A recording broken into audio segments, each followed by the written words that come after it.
Bonne année, fidèles téléspectateurs de Vert Pâturage et de l'émission Le Rendez-vous. Nous sommes là encore aujourd'hui pour vous apporter une très bonne nouvelle avec notre invité qui est déjà sur ce plateau, le pasteur Jean-Luc Nkonde de l'église Mission Mondiale de la Rédemption. Bien-aimés dans le Seigneur, sachez avec moi que vous ne serez pas déçus parce que en lui l'Éternel a déposé des choses. Et le sujet du jour, bien-aimés dans le Seigneur, nous avons un thème très important que nous allons développer ensemble avec notre invité. Nous parlons aujourd'hui de comment cela se fera-t-il. Pasteur, bonjour. Bonjour, pasteur Astrid. Vous allez bien, papa? Oui, très bien, par la grâce de Dieu. Merci. Et, en tout cas, je pense que c'est la première fois que nous vous recevons sur ce plateau. Alors, nos fidèles téléspectateurs, là où ils sont, dans leur maison, aimeraient savoir qui est cet homme qui est devant eux. Nous savons que vous êtes le pasteur Jean-Luc Nkonde. Mais l'église, comment elle s'appelle et où est-ce qu'elle est située? Merci beaucoup. Le plaisir est vraiment partagé. Je vous ai souvent suivi à la télévision et là, je suis vraiment en live avec vous. Amen. C'est un plaisir que de vous rencontrer et de passer sur cette chaîne. Alors, comme vous l'avez dit, je suis le pasteur Jean-Luc Nkonde.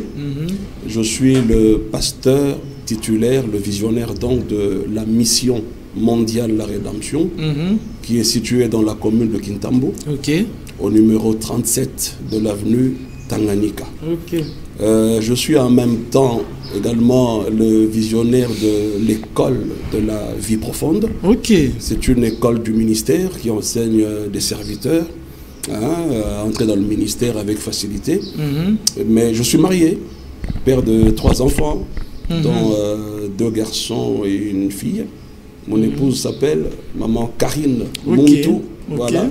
Pour ma petite présentation, je crois qu'on peut s'arrêter là.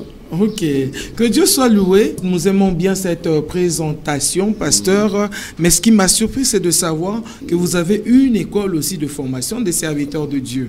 Ça fait combien de temps? Effectivement, l'école a 10 ans pratiquement maintenant. Parce que déjà, depuis que j'ai commencé le ministère, moi, c'est l'enseignement qui me passionnait. Avant même que je ne commence à servir le Seigneur, j'étais quelqu'un qui lisait beaucoup. Et d'ailleurs, dans mes ambitions, je voulais devenir professeur d'université. Et je crois que Dieu prend des éléments naturels pour en faire des éléments spirituels dans l'appel. C'est le cas de Pierre, qui était un pêcheur. De poissons. Il lui dit, voilà, viens, je ferai de toi pêcheur d'hommes. Donc moi, ma passion, c'était d'enseigner, c'était de recherche. Et c'est comme cela que tout est parti. Quand j'ai eu la vision de la rédemption, le Seigneur me demandera également de faire cette école. C'était un moyen de dispenser avec facilité ce qu'il m'a donné comme message. Mais qu'est-ce qui s'est passé? Quitter ce désir, cette ambition de devenir enseignant ou professeur d'université. Comment cela s'est passé pour que vous puissiez aujourd'hui devenir pasteur? Non, mais écoutez, cela n'a pas été facile. On peut aujourd'hui se le dire, voilà, je suis enseignant, mais pour quitter la passion que j'avais, parce que moi je suis de formation ingénieur, toute ma vie je rêvais d'être ingénieur, je rêvais d'être un professeur d'université et je me disais que c'était par rapport à cela que je réussirais ma vie. Mais vous savez, lorsque Dieu vous appelle, lorsqu'il vous met à part, vous pouvez tout faire. J'ai fait tout ce que les jeunes gens de ma génération pouvaient faire. J'ai travaillé, je cherchais du travail, on a fait les COP, comme on le dit à Kinshasa ici. Mais en fin de compte, le Seigneur m'a pris, quoi. J'ai capitulé, comme on dit. Et aujourd'hui, vous êtes le pasteur Jean-Luc Nkonde de l'église Mission Mondiale de la Rédemption. Mais pasteur, on voit aussi à Kinshasa aujourd'hui, pour ne prendre que Kinshasa, il y en a plusieurs qui sont devenus pasteurs aujourd'hui, pas parce que quelqu'un leur avait dit que j'ai reçu une vision pour toi, mais parce que cette personne s'est réveillée un bon matin et a pris la décision, voilà, comme j'ai pas trouvé du travail, c'est peut-être votre cas aussi, c'était tellement difficile dans les campes, dans tout ce que vous étiez en train de faire et que vous avez pris cette décision. Dites-nous, voilà. Comment vous avez reçu la vision pour commencer cette église? Voilà, exactement. La vision, je l'ai reçue de la part du Seigneur. C'était une période de crise, hein. Il faut le reconnaître dans ma vie. J'avais joué le jeu de loterie ici qu'on appelle DV Loterie pour les États-Unis et j'avais effectivement réussi.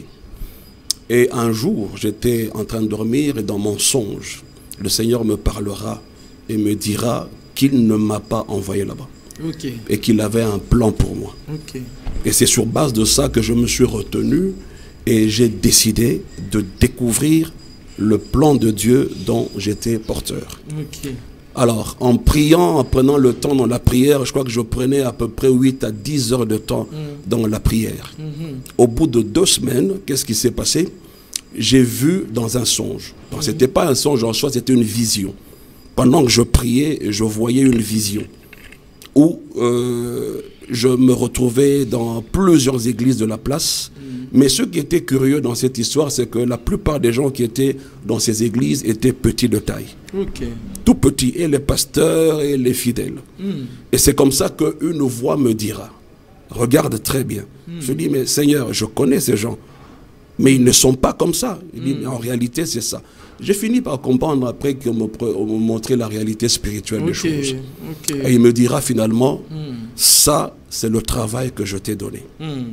Dès à présent, lève-toi et va vers mon peuple et vers les nations, enseigne-leur.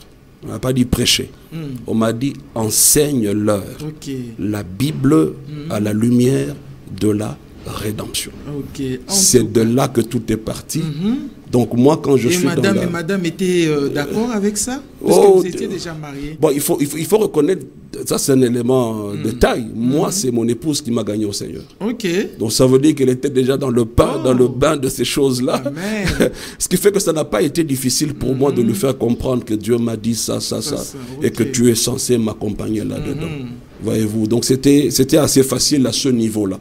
Mais le problème, c'était au niveau de l'application maintenant. Avec mon passé, avec ce que j'avais comme projet personnel, l'assimiler, le mélanger avec ce que Dieu voulait, ça n'a pas été facile. Mais chemin faisant, je me suis décidé, et puis c'était parti aujourd'hui, ça a pris corps et ça évolue par la grâce de Dieu. Gloire au Seigneur, pasteur, gloire au Seigneur. Aujourd'hui, cette église existe. Plusieurs sont sauvés par votre message. Effectivement, et plusieurs sont devenus serviteurs de Dieu par vos enseignements. C'est une très bonne chose. Surtout dans le cadre de l'école de la vie profonde. C'est là que nous recevons beaucoup de serviteurs de Dieu. On a fait presque toutes les provinces de la place. Pratiquement. Et maintenant, là, on va entamer bientôt l'étape de l'Afrique et en dehors de l'Afrique, par la grâce de Dieu. Voilà. En tout cas, gloire soit rendue au Seigneur. Amen. Mais le grand sujet pour nous aujourd'hui, c'est ce livre que vous êtes en train d'écrire et qui a pour titre « Comment cela se fera-t-il » Hein? Comment cela se fera-t-il, ce livre-là que vous êtes en train d'écrire, pasteur? Donc, c'est dedans que nous allons nager aujourd'hui. C'est dedans que nous allons naviguer aujourd'hui. Comment cela se fera-t-il? Je me rappelle que dans la Bible, j'ai déjà entendu cette phrase-là. Mais d'où vous est venue cette inspiration? Eh bien, l'inspiration est venue de la question même. Comment cela se fera-t-il? Il est arrivé un moment de ma vie où je me suis posé beaucoup de questions. Et je priais en demandant au Seigneur, mais comment y a-t-il autant de médiocrité dans le corps du Christ? Autant de pauvres, autant de malades, autant de pasteurs qui meurent de poison, qui meurent de maladies, alors que ces gens prêchaient la guérison, mais eux-mêmes n'arrivent pas à vivre cette guérison.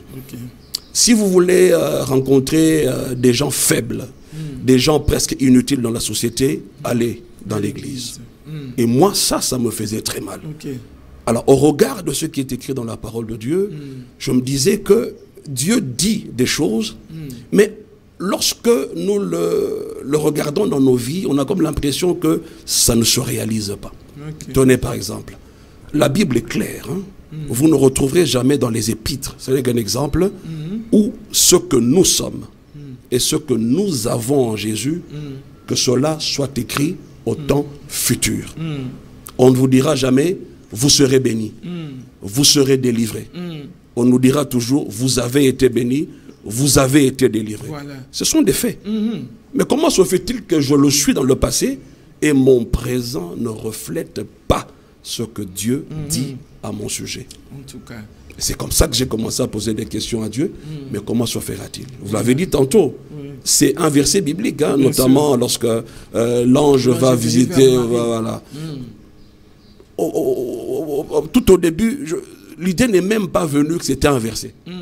Pas du tout. C'était une question vague. C'est lorsque le Seigneur m'a ramené aux Écritures que je suis revenu sur ce passage. Je me dis, mais tiens, c'est un passage familier, mais comment cela se fera-t-il? Et j'ai commencé à étudier le texte de Marie et j'ai compris que c'était une situation impossible. Mais la personne qui l'a rendu possible, c'est la personne du Saint-Esprit. En tout cas. Voilà. Gloire soit rendue au Seigneur. Mais maintenant, pasteur, le livre est en cours d'écriture. Exactement. Et quand est-ce que cela va être mis sur le marché? Voilà. Ou comptez le sortir officiellement? Nous voulons savoir un peu quelque chose autour de ce livre-là. Ça, ce n'est qu'une brochure que nous présentons. C'est un peu comme un avant-goût, hein, en prélude de la sortie officielle. La sortie aura lieu au mois d'août, dans la semaine de notre conférence annuelle que nous appelons la conférence Triomphe. Vous voyez, le terme triomphe, c'est en rapport avec ce que Christ a accompli. Il a dépouillé les autorités, il les a livrées publiquement en spectacle, en triomphant d'elles au moins de la croix. Remarquez qu'ils ont été dépouillés. Quelqu'un qui a été dépouillé, ça veut dire qu'on lui a enlevé toutes ses forces. Donc cette conférence-là démontre la victoire éternelle de Jésus, qui est la nôtre, la délivrance éternelle qui nous a acquise, qui est la nôtre. Ce n'est pas que à un moment donné nous sommes dans la victoire et puis après nous sommes vaincus. Non. Ce que Jésus a accompli pour nous, nous devons nous maintenir dans une victoire éternelle. C'est nous les hommes, dans la pratique, qui échouons. Mais ce que Jésus a accompli, il nous a maintenus dans la victoire éternelle. Amen. Et donc c'est pendant cette période-là de conférence que nous allons officiellement présenter le livre « Comment cela se fera-t-il » Amen. Fidèles téléspectateurs, nous sommes sur notre thème du jour. Nous parlons de comment cela se fera-t-il. Tu as besoin d'un travail, tu te poses la question, comment cela se fera-t-il? Tu veux avoir un enfant, tu te dis, comment cela se fera-t-il? On te parle d'un mariage par un prophète, tu te dis, oui, mais je sais que dans ma famille, il n'y a pas de mariage, et tu dis, comment cela se fera-t-il? Eh bien, vous avez vraiment cet intérêt de nous suivre et vous comprendrez comment cela va se faire dans votre vie. Donc, pasteur, je voudrais savoir, en lisant et en vous écoutant, j'ai compris que l'homme est cette personne qui est dans le besoin, parce que la question comment, c'est quand quelqu'un est déjà en train de réfléchir par rapport à un besoin donné dans sa vie. L'homme est dans le besoin et Dieu est celui qui doit combler ce besoin. Mais maintenant, dans cet exercice-là, où se trouve la part de l'homme, où se trouve la part de Dieu? Voilà, ça c'est une très bonne question, parce qu'en fait, le chrétien moyen de nos jours pense que c'est Dieu qui fait tout. Ça veut dire, quand j'ai un problème, Nzambe Sala, Nzambe Kitao Sala, des histoires pareilles. Voilà. Ça veut dire que moi, tout ce que je fais, c'est de prier, demander à l'aide. Mais dans toute chose que le Seigneur nous demande de faire, il y a toujours notre part et il y a aussi la part du Seigneur. Et ce que j'ai le plus mis en exergue dans ce livre, c'est la personne du Saint-Esprit. Nous savons que Jésus a tout accompli. C'est un fait accompli. Ce ne sont pas des choses derrière lesquelles nous courons. Ce ne sont pas des choses pour lesquelles nous devons combattre pour les avoir. Si combat il y a, c'est la foi. Amen. Ce n'est pas aller arracher. Nous les avons déjà. La Bible dit clairement, vous avez tout pleinement. Pas de moitié. Plein, c'est plein en Jésus-Christ. Colossiens le dit clairement. Alors cependant, il y a un passage dans la Bible qui, à mon avis, démontre clairement la responsabilité de Dieu et celle de l'homme. C'est notamment Éphésiens chapitre 2, le verset 8. Amen. On nous dit, vous avez été sauvés par la grâce au moyen de la foi. Amen. Et cela ne vient pas de vous. C'est le don de Dieu. Nous pouvons dire que c'est le salut en question qui ne vient pas de nous, tout comme la foi. Qui ne vient pas de nous. Parce que le jour où j'étais païen et qu'on m'a amené la bonne nouvelle, je ne sais pas où est-ce que j'ai ramassé cette foi. C'était le don de Dieu. Dieu m'a donné sa foi avec laquelle j'ai cru. Alors vous comprenez qu'il faut faire la nette distinction entre ce que la grâce fait et ce que la foi fait. La grâce, c'est ce que Dieu a fait indépendamment de nous. Personne n'a participé à l'œuvre du salut. Personne ne pouvait donner à Dieu un prix en échange pour qu'en retour, Dieu lui donne le salut. Amen. Voilà pourquoi nous disons dans notre école que l'homme ne peut pas se sauver lui-même. Mais il a besoin d'un sauveur qui est Jésus-Christ. Et donc Dieu a tout accompli par sa grâce. Alors la foi, ça c'est notre responsabilité. Notre foi, ce n'est pas que nous bousculons Dieu à agir. Ou bien c'est lorsque nous avons la foi que c'est ce jour-là que Dieu va se débrouiller pour apporter des réponses. Non, tout a déjà été accompli. Ma foi, c'est simplement ma réponse à ce que Dieu m'a déjà donné par la foi. Donc la foi, c'est une sorte d'activation. Exactement. De ce que Dieu a déjà fait. C'est ma responsabilité. Mais le chrétien moyen d'aujourd'hui pense que Dieu, quand il est dans le besoin, Dieu commence à se débrouiller le même jour là pour lui trouver des solutions. Non. Lisez attentivement. Je pense que j'ai fait allusion à ça dans les épîtres. Quand vous êtes dans l'Ancien Testament, on vous dira, moi l'Éternel, votre Dieu, je viendrai. Je vous délivrerai. Je vous sauverai. Mais quand vous allez dans les épîtres, rien n'est au futur. On vous dit que vous avez été béni, sauvé, délivré, et ainsi de suite. Amen. Maintenant, pour avoir accès à ce que Dieu a fait indépendamment de nous, c'est la foi. Mais déjà, comment on peut savoir que ce qui est en nous, là, cette envie-là, qui nous pousse à prier, c'est un désir, c'est un besoin. Quand est-ce qu'un désir devient un besoin et que l'on s'approche vers Dieu en se disant que j'ai un besoin, je voudrais que tu fasses ceci et que tu fasses cela pour moi. Et en même temps, nous aimerions savoir, pasteur, est-ce qu'il arrive que Dieu ne réponde pas aux prières de ses enfants? Moi, je vous dirais d'emblée que Dieu répond toujours aux prières. Parce qu'il est écrit que les hommes viendront à toi parce que c'est toi qui exauces les prières. Mais je vais donner un petit exemple pour mieux comprendre. Nous prenons l'exemple d'un petit garçon de 10 ans qui prie. Il a la foi. Et il utilise la parole de Dieu. Il dit, Père, au nom de Jésus, je te loue de ce que ta parole déclare. Que l'homme quittera son père et sa mère et s'attachera à sa femme. Je crois que cette parole est la vérité. Par conséquent, je déclare que tu m'as donné une femme au nom de Jésus. Il a prié selon la volonté de Dieu. Mais il a 10 ans. Est-ce que Dieu lui a donné la femme? Oui, Dieu lui a donné la femme. Mais il ne peut pas la lui donner à cet âge-là. C'est-à-dire... Donc, il y a un temps. Il faut qu'il grandisse, qu'il apprenne ce que c'est que le mariage. La maturité implique, et doit être impliqué dans le cadre du mariage. Et quand il arrivera à l'âge où il a atteint cette maturité, il aura une femme facilement. Donc quand on n'a pas, quand on a demandé à Dieu, quand on n'a pas dans les médias, on va dire que Dieu a son temps. Il y a un temps de Dieu. Il y a aussi des requêtes auxquelles Dieu répond immédiatement, instantanément. Écoutez, je trouve quelqu'un à l'agonie en train de mourir. Ben, il faut bien que le Seigneur fasse quelque chose. Je déclare la parole de Dieu, je prie sur lui, il doit revenir à la vie.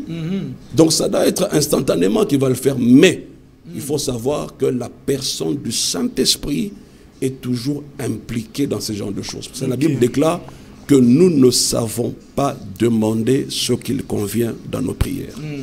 Mais le Saint-Esprit lui-même intercède par des soupirs inexprimables. Je profite de ce verset, pasteur, pour ne pas vouloir vous couper la parole déjà. Donc, comment peut-on déjà savoir? Parce que nous ne savons pas ce qui nous convient de demander. Nous avons besoin du soutien du Saint-Esprit. Mais qu'est-ce qui prouve que le résultat qu'on a après Ça vient de Dieu. Déjà, il faut comprendre une chose. La Bible déclare dans 1 Corinthiens chapitre 2, Parce que, verset 9. pasteur, il faut savoir que même le voleur qui va voler la nuit, il dit ça? à Dieu, garde-moi pour qu'on ne m'attrape pas. Ça, c'est vrai. 1 Corinthiens chapitre 2, verset 9. Ce sont des choses que l'œil n'a pas vues, que l'oreille n'a pas entendues. Okay. Mais c'est des choses que Dieu nous a révélées par l'Esprit. Et puis au verset 11, on dit, lequel des hommes connaît les choses de l'homme si ce n'est l'esprit de l'homme qui est en lui. Et lequel connaît les choses de Dieu si ce n'est l'esprit de Dieu. Lorsque nous sommes nés de nouveau, notre esprit a été régénéré. C'est justement dans notre esprit que le Seigneur a placé tout ce qui concerne notre vie. En fait, notre destinée est dans notre esprit. Notre destinée n'est pas dans notre tête. Votre intelligence ne vous amènera jamais à réaliser le plan de Dieu. C'est pourquoi vous voyez des gens qui n'ont pas étudié, mais qui ont compris le langage de l'esprit. C'est des gens qui réussissent mieux que ceux qui ont des diplômes. Donc dans mon esprit, je connais les choses qui me concernent. Et la Bible déclare que lorsque mon esprit est en prière, c'est lorsque je parle en langue. Donc la prière en langue, c'est une prière très efficace qui va t'amener à prier exactement selon un besoin qui s'accorde avec la volonté de Dieu. Mais quand vous dites ça, pasteur, la prière en langue, c'est cette prière-là qui vous aide à prier exactement selon le besoin que vous avez. Mais en même temps, on ne comprend même pas ce qu'on dit. Ben oui, c'est ce que la Bible déclare. Comment on peut savoir que je suis en train d'exprimer mon besoin pendant ce temps-là? C'est justement à cause de ça que beaucoup de gens doutent du parler en langue. Parce que si on comprenait ce qu'on disait, eh bien, tout le monde croirait, au parler en langue, tout le monde s'adonnerait à gaieté de cœur. Mais comme on ne comprend pas, la Bible le dit, celui qui parle en langue ne comprend pas ce qu'il dit. Mais en esprit, il dit des mystères. Est-ce que vous ne voyez pas que votre lendemain fait partie des mystères? Bien sûr. Pour une jeune fille, un jeune homme qui n'a pas encore trouvé un conjoint, c'est un mystère qui se recherche. Mais mon esprit connaît mon mari, connaît ma femme. Mon esprit connaît même le jour que je vais mourir. C'est comme ça que l'apôtre Paul va dire l'heure de mon départ approche. C'est dans son esprit qu'il connaissait ces choses-là. Ah, c'est dangereux, pasteur. Moi, je ne veux pas connaître le jour de... Non, mais vous savez, lorsque vous avez l'assurance de votre salut, vous n'allez pas vous plaindre. Et surtout, lorsque vous êtes conscient et vous le savez, que vous avez achevé l'œuvre à laquelle le Seigneur vous avait appelé. Je rentrerai à la maison. Mais quand vous dites, pasteur, dans ce brochure-là, que lorsqu'on écoute Dieu devant une situation impossible, alors Dieu rend cette situation-là possible. Ben oui, ça se...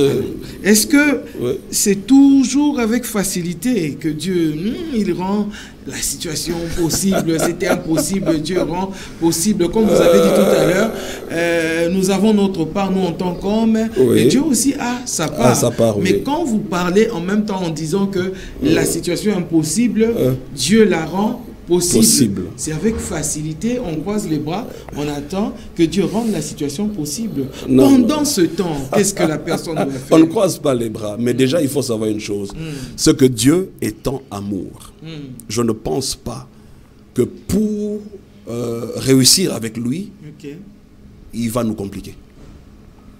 Je crois que nous sommes deux personnes qui vivent dans un mariage. Je crois que moi je fais certaines largesses à mon épouse, non pas parce qu'il aurait fait quelque chose de bien, simplement par amour. Je crois que de votre cas aussi, vous pouvez le confirmer. Simplement parce qu'il veut. Voilà, il vient, il te ramène. Ce n'est pas parce que tu aurais fait... Non, non, non, non. Si nous, parents terrestres, savons donner, mauvais que nous sommes, savons donner des bons choix à nos enfants, à plus forte raison, Dieu ne le fera-t-il pas? En fait, le problème, c'est quoi? Quand les choses deviennent difficiles, c'est lorsque nous voulons mêler la chair dans les choses de l'esprit. Alors, le temps que la chair puisse être crucifiée. Parce que Dieu ne peut pas donner en ce moment-là, sinon la chair remporte la coupe. Et tu vas te dire, ouais, moi, je suis ceci. Il n'y a pas eu de transformation. Voilà. Le temps que la chair soit crucifiée, c'est alors que nous pensons que les choses sont compliquées, sont difficiles, ainsi de suite. Mais sinon, Dieu donne simplement. Il donne simplement. Mais en même temps, quand vous dites la chair, on doit la crucifier, ainsi de suite, mais comment je peux faire? Je suis humain, même Jésus sur la terre était 100% homme, 100% Dieu. Donc, il peut m'arriver une pensée comme quoi, hey, attention, on risque de t'escroquer, ne mets pas ton argent là-bas, ne fais pas ceci, ne fais pas confiance à telle personne. On refuse aussi à l'homme de commencer à réfléchir de la sorte. Bon, il est vrai que, sincèrement, je ne connais pas un seul homme, même moi qui vous parle là, je n'ai pas crucifié ma chair à 100%. Et puis, deuxième chose, il faudrait savoir, tout ce qui est œuvre de la chair n'est pas forcément péché. Quand j'ai envie de manger, c'est ma chair. Quand je mange mon foufou, c'est pas l'esprit, c'est la chair. Mais lorsque je mange le foufou, je prends une boule comme ça, je prends une deuxième, une troisième, jusqu'à 10. Vous voyez que la chair va au-delà de la limite, et alors là, ça devient de la gloutonnerie. Et le diable est toujours là à l'affût. Les yeux que nous avons, ça nous aide à regarder, voilà, à apprécier les choses. Mais lorsque mes yeux m'amènent à la convoitise, c'est là que ça devient un problème. Donc les 5 sens, en fait, c'est là la chair. Les 5 sens, c'est notre âme. C'est ça. La partie de notre être qui a la nouvelle naissance n'a pas subi de transformation. C'est l'âme et le corps. Les deux mélangés, ce qu'on appelle la chair. Et ces deux-là, il faut les crucifier. La Bible, bon, c'est peut-être un long enseignement, un détail. Enfin, en bref, je dirais que Romains chapitre 12, versets 1 à 2 nous donne la solution. Offrez vos corps à Dieu et ne vous conformez pas au siècle présent. Le un là, parle du corps, l'autre parle de l'âme. C'est ce qu'il faut faire. Donc, il faut crucifier la chair jusqu'à un certain niveau.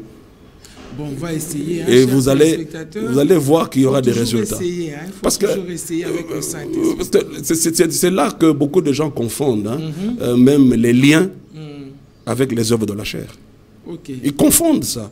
Bon, admettons que je mange une mangue ici bien mûre. Les mouches viendront ici, n'est-ce pas? Je peux les chasser autant que je veux. Elles viendront quand même. La seule solution que j'ai pour ne plus voir les mouches, c'est de prendre toute la saleté, nettoyer l'espace et jeter à la poubelle. Et vous verrez que toutes les mouches iront à la poubelle. Mais qu'est-ce qui fait que les mêmes problèmes là, Satan s'attache à toi à tout moment. Il ne fait que t'attaquer. Qu'est-ce que tu lui présentes comme opportunité d'action dans ta vie? C'est tout simplement ça. Au fur et à mesure que la chair est en train de diminuer, tu prends la domination, l'esprit commence à dominer, ainsi de suite. C'est comme ça que Jésus a dit, le prince de ce monde vient, mais il n'a rien en moi. Il n'a rien. Mais vous avez évoqué, pasteur, le psaume 107 ici, le verset 19 à 20, en disant que Dieu a envoyé sa parole à ceux qui étaient dans la détresse, ils ont crié et Dieu leur a envoyé sa parole. Donc en envoyant la parole, c'est-à-dire que la solution a été trouvée pour ces personnes-là. Vous pensez que la parole, lorsqu'elle vient, elle apporte tout ce dont l'homme a besoin. Ce n'est que la parole, je dirais. Ce n'est que la parole. Est-ce que ça va apporter l'argent, les habits, la voiture et toutes vous en ces faites pas, effectivement. Je suis un exemple vivant de tout ce que vous êtes en train de poser comme question. Là. Ça fait quoi? Si je calcule bien, ça fait à peu près 27 ans que je suis dans le ministère. Ok. Beaucoup d'années, hein? Je n'ai jamais eu un salaire. Jamais. Je n'ai jamais eu un salaire. Et pourtant, je n'ai pas l'air de souffrir autant. Et vous pouvez vous renseigner sur moi. Je ne vais jamais chez qui que ce soit demander de l'argent, de l'aide, de sungangaï, pesangaï. Je suis dans ma chambre, je prie. Peut-être parce que vous êtes le cadet de votre famille. Non, demandez à mes frères.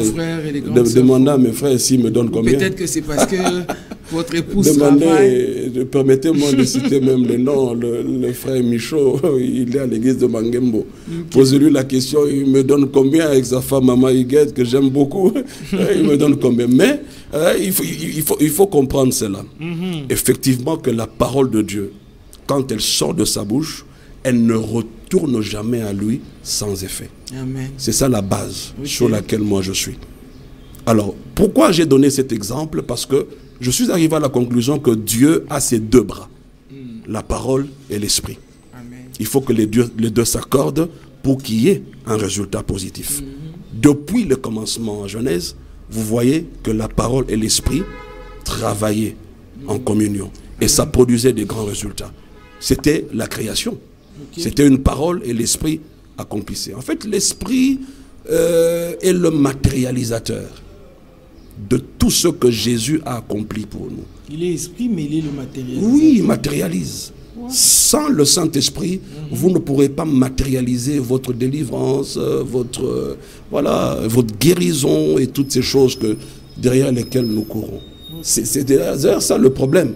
Parce que dans la plupart des cas, les gens ignorent la personne du Saint-Esprit. Deuxième cas, ils vivent indépendamment de la personne du Saint-Esprit. Comprenez? Et donc, on peut être chrétien, mais on fait tout par rapport à son intelligence, ses relations humaines et tout ça. Moi, j'ai compris que tout ce que je suis et tout ce que je peux avoir, c'est par le Saint-Esprit. La parole de Dieu que j'utilise peut apporter l'argent et tout le reste. Tout le reste. La parole de Dieu suffit. J'avais envie de vous poser une autre question par rapport à ça. Oui, la parole peut apporter tout ça. Quand est-ce que la parole arrive à faire ça? C'est-à-dire, je dirais, comment cela se fera-t-il? Dans la pratique. Voilà. Je prends l'exemple de Jésus. Lorsqu'il fallait qu'il paye l'impôt. Vous pensez que Jésus a dit à Pierre d'aller pêcher comme ça par hasard? Non. Parce que Jésus lui-même, la parole le dit dans Jean 5, il ne disait rien qu'il l'ait entendu auprès du Père et il ne faisait rien qu'il l'ait vu auprès du Père. C'est pour cela que les paroles et les actions de Jésus étaient puissantes. Ça n'échouait jamais. Et vous pensez que devant la tombe de Lazare, c'est par hasard que Jésus a dit Lazare sort, s'il ne dit jamais ce qu'il a entendu du Père. Amen. Et à quel moment est-ce que Jésus écoutait ces choses et voyait ces choses du Père? C'était pendant ces moments d'intimité, dans la prière. On ne prie pas simplement en faisant du bruit. Nzambe Pesangai, donne-moi. Non. Là où nous échouons le plus souvent, c'est dans l'écoute. Je parle à quelqu'un qui m'écoute et il est censé me répondre. Invoque-moi, je te répondrai. Comment? En t'annonçant des grandes choses, des choses cachées que tu ne connais pas. C'est là que la prière trouve, comment je dirais, tout son sens. Quand vous prenez le Notre Père, notre Père qui es aux cieux, que ton nom soit sanctifié, que ton règne vienne, que ta volonté du ciel se fasse sur la terre. Comment? Si je n'écoute pas, si je ne vois pas, comment je peux faire en sorte que sa volonté du ciel se fasse sur la terre? Ça va se faire au travers de moi, au travers de vous, nous tous qui avons cru. Mais si en priant, nous venons là, Nzambe, la commission, Nzambe, et puis Amen, je pars. Et après, je vais où? Je vais faire quoi? Gloire au Seigneur. En tout cas, nos bien-aimés chers téléspectateurs, appliquez la parole, méditez la parole, confessez la parole. Les choses qui sont éloignées de vous vont se rapprocher de vous. En tout cas... Permettez-moi d'ajouter quelque chose en quelques secondes. Oui.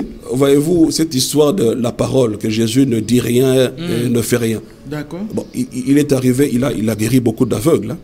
Mais particulièrement devant un aveugle, qu'est-ce qu'il va faire? Il prend la boue. En crachant avant. Il fait la boue au sol et il applique aux yeux. Et il lui dit, va à Siloé. Il est allé, il a lavé les yeux, il a vu. Mais aujourd'hui, si je rencontre un aveugle, qu'est-ce que je vais faire?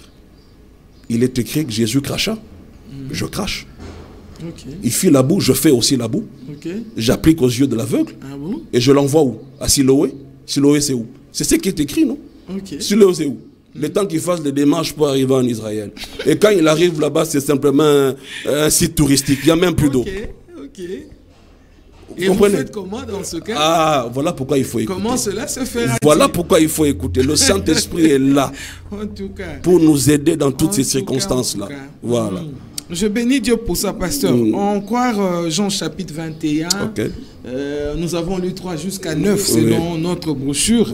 Et là-bas, on nous parle de cette pêche-là qu'a fait Pierre en disant aux autres, je vais aller pêcher. C'est-à-dire qu'ils étaient affamés, ils avaient besoin de manger. Il a pris cette décision d'aller le faire. Nous voyons aussi Luc chapitre 5 qui parle de la pêche encore.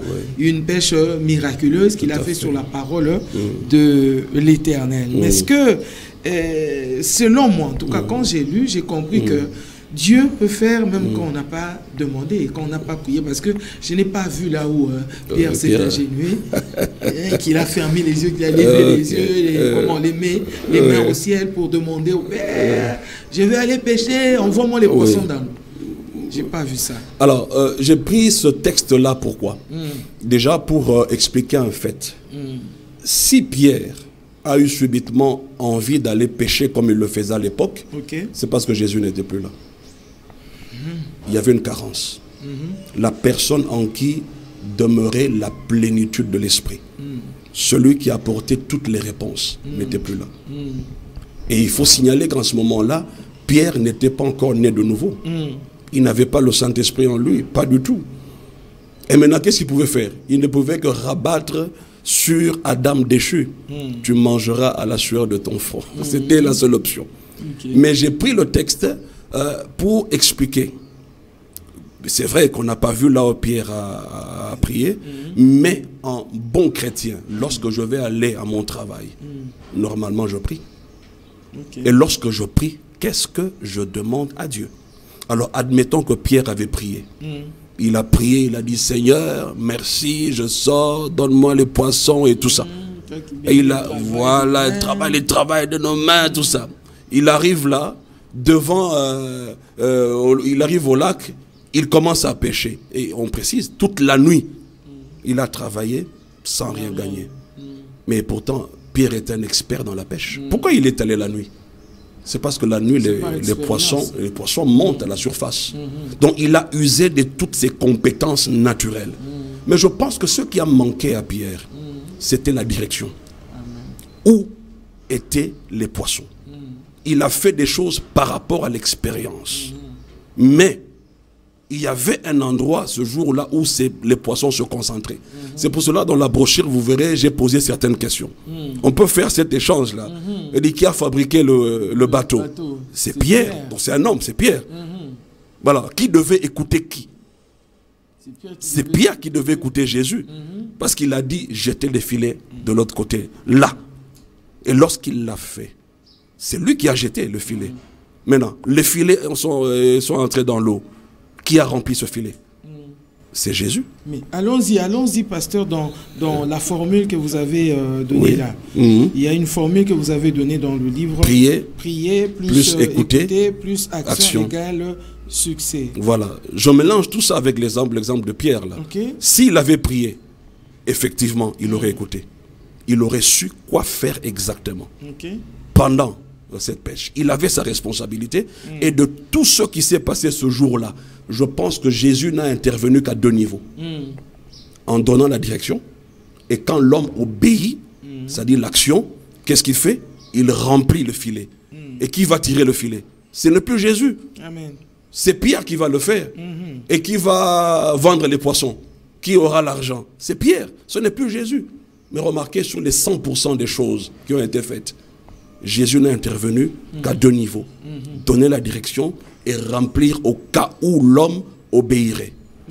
Voilà. Alors, je pense que nous sommes déjà à la dernière question pour terminer ce numéro d'émission. J'aimerais savoir, pasteur, nous parlons de Dieu, nous parlons de l'homme ici, de la part de l'homme, de la part de Dieu, dans le besoin de l'homme qu'il attend, la réalisation venant de la part de l'Éternel. Mais maintenant, à un moment donné, je vous entends parler du Saint-Esprit, à insister sur le Saint-Esprit. Quel est le rapport entre ce qui se passe là, entre l'homme, Dieu, la part de Dieu, la part de l'homme, et le Saint-Esprit dedans? Celui qui nous a été donné à nous, Église, c'est la personne du Saint-Esprit. Et la Bible déclare que c'est un avantage. L'avantage, pourquoi? C'est par rapport à ceux de l'Ancienne Alliance.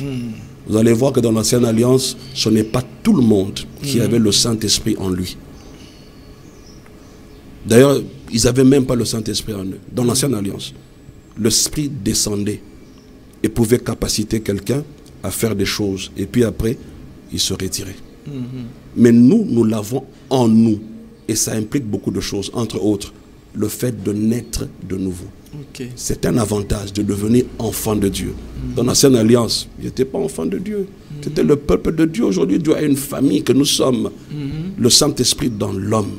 Okay. C'est le couronnement de la rédemption. Amen. Voilà. Amen. En tout cas, merci beaucoup, pasteur. Je pense que pour ces numéros, nous allons nous arrêter là. Okay. Mais seulement, nous voulons savoir c'est quoi le programme de l'église, ne serait-ce que pour cette semaine. Ah, d'accord. Pour cette semaine, nous sommes là les mardis. Je crois pour les 2 mois qui viennent. On est là le mardi. Le mardi, c'est mon épouse qui conduit des moments d'intimité avec le Saint-Esprit, justement. Okay. Parce que nous comprenons que tout chrétien doit comprendre la marche par l'Esprit, l'intimité avec l'Esprit. Ça, c'est chaque mardi à partir de 17 h. Okay. Le jeudi, j'apporte des enseignements sur comment vivre justement cette intimité. Et le thème de notre année, c'est le repos. Amen. On explique comment des choses que nous sommes censés connaître pour vivre un repos effectif. Okay. Et le dimanche, nous aurons culte à partir de 8 h jusqu'à 11 h. Voilà. Toujours à Kitambo, toujours à Kitambo, Tanganyika, numéro 37. Gloire soit rendue au Seigneur. Merci beaucoup, pasteur. Merci d'avoir répondu à notre invitation. Merci beaucoup. Et nous pensons que ça ne sera pas la dernière fois. Merci. Que Dieu vous bénisse pour ça. Merci. Amen. Merci beaucoup à vous, fidèles téléspectateurs. Comme on a l'habitude de le dire, gardez votre sourire. Jésus-Christ est vivant. Comment cela se fera-t-il? Eh bien, allez vers Jésus. Il vous redonnera ce sourire que vous avez perdu. Que Dieu vous bénisse. À la prochaine.